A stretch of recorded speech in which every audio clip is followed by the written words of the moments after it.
Welcome to studies climax. அதாவது மிகப்பெரிய முதலைகள், மிகப்பெரிய விஷமுள்ள பாம்புகள், அதுபோக மிகப்பெரிய சிலந்திகள், மிகப்பெரிய விஷமுள்ள தவளைகள், இந்த மாதிரியான பலவற்றையும் கண்ட்ரோல்ல வச்சிருந்த ஒருத்தர் கடைசியா ஒரு மீன் கிட்ட போய் மாட்டி உயிரை விட்டுருக்காரு அப்படின்னா உங்களால நம்ப முடியுதா? அது பார்க்கவே ரொம்ப கொடூரமா இருக்கும். என்ன அப்படின்னு பார்த்தீங்கன்னா, அதாவது ஆஸ்திரேலியாவில் பிறக்கிறாரு, குயின்ஸ்லாண்டில் வாழ்றாங்க. அவங்களோட அம்மா அப்பா வந்துட்டு ஒரு ஜூ வந்து நடத்திட்டு இருக்காங்க, மிருகக்காட்சி சாலை. அவங்க கூடவே இந்த பையனும் வளர்ந்து வராங்க. அதனால இவங்களுக்கும் மிருகங்கள் மேல இன்ட்ரெஸ்ட் வந்துட்டு முதலைகளை லாவகமா கையாள ஆரம்பிக்கிறாரு. ஸோ இவர் எதனால ஃபேமஸ் ஆகிறாருன்னு பார்த்தீங்கன்னா, அதாவது த crocodile ஹண்டர் அப்படின்ற ஒரு டிவி ஷோ மூலமா கிட்டத்தட்ட 130 நாடுகள்லையும் ஃபேமஸா பேசப்பட்ட ஒருத்தர். கண்டிப்பா நான் சொல்லும் போதே உங்களுக்கு தெரிஞ்சிருக்கும் யார் அப்படின்னு. நேம கடைசியா சொல்றேன். ஸோ அப்படி இருக்க ஒருத்தர் வந்துட்டு முதலைகளெல்லாம் அவ்வளோ ஈஸியாக ஹேண்டில் பண்ணுவார். எவ்வளோ பெரிய முதலையா இருந்தாலும் அதை அவர் கண்ட்ரோல் எடுத்துருவாரு. நிறைய விஷமுள்ள பாம்புகளையும் பிடிச்சிருக்காரு. அப்படி இருக்க ஒருத்தர் ஒரு டாக்குமெண்ட்ரி பண்றாங்க, அதாவது ஓசன் டெட் லிஸ்ட்.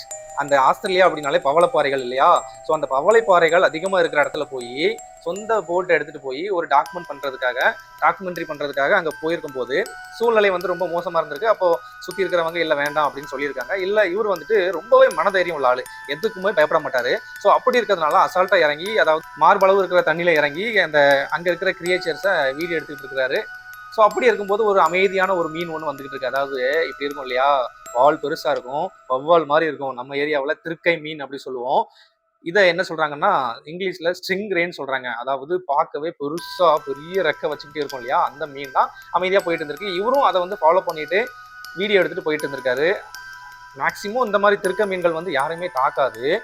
ஆனா அந்த சூழ்நிலை என்ன நடந்ததோ தெரியல, அது கோவப்பட்டு பயங்கரமா இவரை தாக்கியிருக்கு. அதாவது அதோட வாளால இவரை குத்தி கிழிச்சிருக்கு. அந்த வால் கரெக்டா செஸ்ட்ல குத்துனதுனால பயங்கரமா ரத்தம் வெளியே போய் இறந்து போயிருக்காரு. அவர் வந்துட்டு செஸ்ட்ல குத்துனது கரெக்டா எங்கன்னா ஹார்ட்லயே ஓட்ட போட்டு விட்டுட்டு, ஸோ இருந்தாலும் அவர் வந்துட்டு இல்லை நான் என்னோட வயிற்றுல தான் ஓட்ட விழுந்திருக்கு அப்படின்னு பேசிக்கிட்டு இருக்கும்போதே பயங்கரமா பிளட் ஆகு வெளியே வருது. அப்படியே கொஞ்ச நேரத்தில் அவர் சின்ன போட்ல இருந்து வெளியே கொண்டு வந்து ஹாஸ்பிட்டல் போறதுக்குள்ளேயே அவர் உயிரை விட்டுருந்தாரு. அவரோட பேர் தான் ஸ்டீவ் எர்வின். எல்லாத்துக்குமே தெரிஞ்சிருக்கும். 90s கிட்ஸ் கண்டிப்பா இவங்களை பார்க்காம யாருமே இருக்க மாட்டாங்க. ஸோ டிவி ஷோ வந்தாலே இவர் தான் முதலே தூக்கிட்டு வந்துருவார். பாம்பு, பெரிய பெரிய சிலந்தி பூச்சிகளெல்லாம் கையில் அவ்வளோ அசால்ட்டாக ஹேண்டில் பண்ணுவார். ஆனால் இவர் வந்து 2006ல் இந்த ஒரு மீன் வகை, திருக்கை மீன், இங்கிலீஷில் ஸ்டிங்ரே அப்படின்ற ஒரு மீன் வந்துட்டு அதோட வாளால் தாக்குனதுனால அவர் மரிச்சு போயிட்டாரு.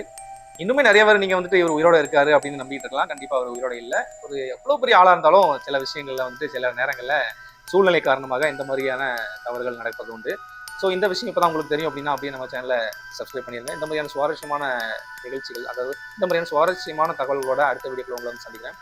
தேங்க்யூ.